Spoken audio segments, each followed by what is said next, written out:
Welcome everyone. Today we are covering experimental design. We'll start with random selection versus random assignment, what they're used for, talk about different types of a design, between subjects versus within, versus mixed, threats to internal validity, match participants.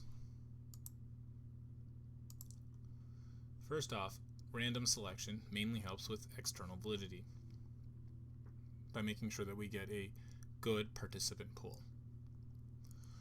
Random assignment mainly helps with internal validity as we make sure that participant pool is randomly distributed and hope to ensure that there is no one confound that is higher in one group versus the other. Internal validity, the goal is to make sure that the independent variable is pretty much the only thing influencing the dependent variable. And we are hoping to be able to eliminate all other potential confounds and explanations. Alright, so between subjects versus within subjects. Between subjects is you can have a difference of opinion between two people. For something to be between, you need 2 points. Here, we need 2 or more groups. So between has 2 or more groups. Participants in one group are independent of those in the other. Within subjects has in. So if there's an in group, so it's one group. Or you're in a room. You can only be in one room at a time. So therefore, within subjects means one group with 2 or more scores, dependent variable for each person. Each person serves as their own control. Between subjects, groups of participants should not differ from each other at the start of the experiment. That's where we do random assignment. Participants should be treated exactly alike, except for the independent variable. So if they're in one group, the control group, they should get nothing. If they're in the treatment group, they should get the treatment.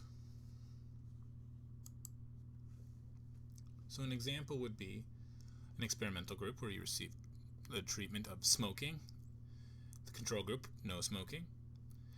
And then after treatment, we measure how many people get cancer. Now, clearly this is not a ethical study, but hopefully you guys can get the point.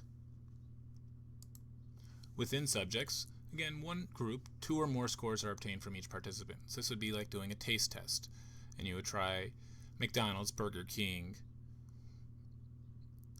and you would have 1 burger from each. Each participant serves as their own control, so if one person happens to like burgers and the other one doesn't, we still have that baseline. It eliminates some potential confounds such as individual differences, but it may not eliminate everything. It's also known as repeated measures because the measure is, in this case, the tastiness of the burger. A mixed design is where we put aspects of both the between and the within into our study. So, for instance, we have a control and an experiment, so that's a between design. But then we've got repeated design, or the within design for time 1 and time 2.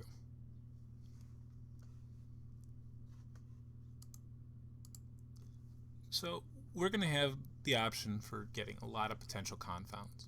So, non-equivalent control group differs in some way other than the independent variable. And so we're going to talk about this in class. Would this be a problem in between subjects? Would it be a problem within? And would it be a problem in pre and post design? Some potential confounds are history effects. So something happens over the course of the study, something major.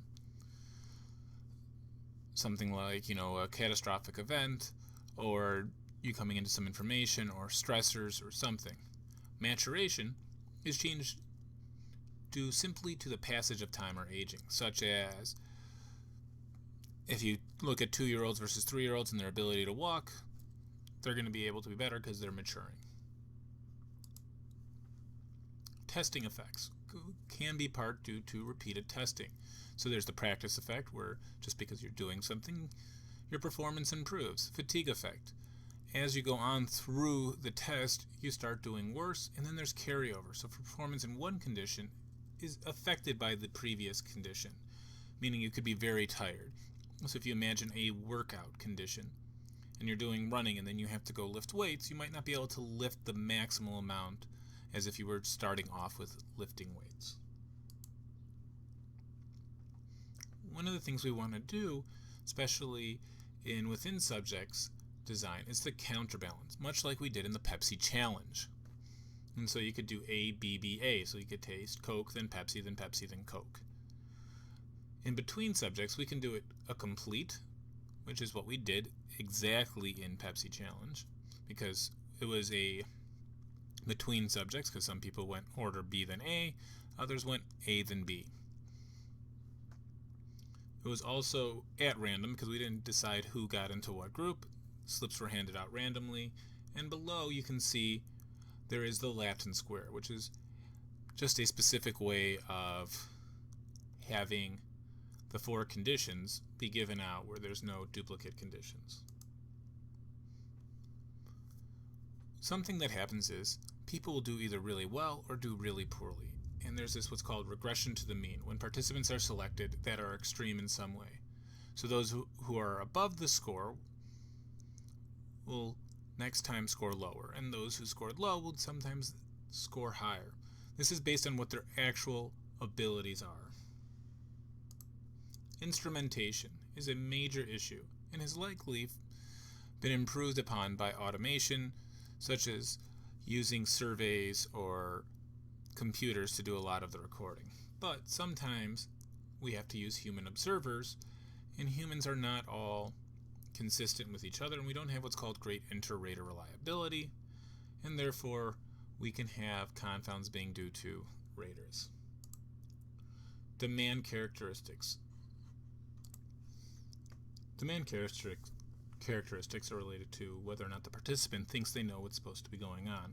In order to avoid this, and not sort of have the participants give us answers or answer in a particular way, we will do what's called either a single blind study or a double blind study. A single blind study is the participant does not know what is expected or which condition they're in, so whether they're in placebo or not.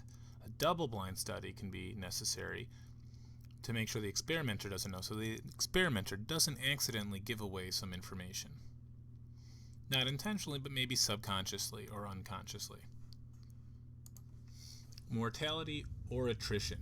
So attrition means to drop out.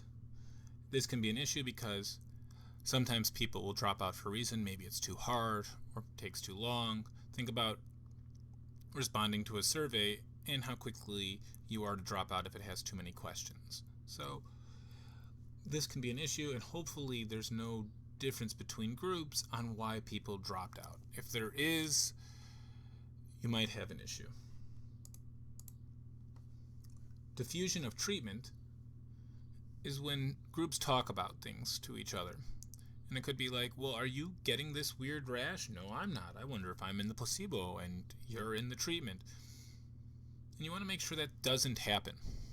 You want to try to make sure that the people don't know each other, so they can't talk about it. So this way they don't end up talking to each other and sort of skewing the results. Limited range of scores. This is when something's too hard or too easy.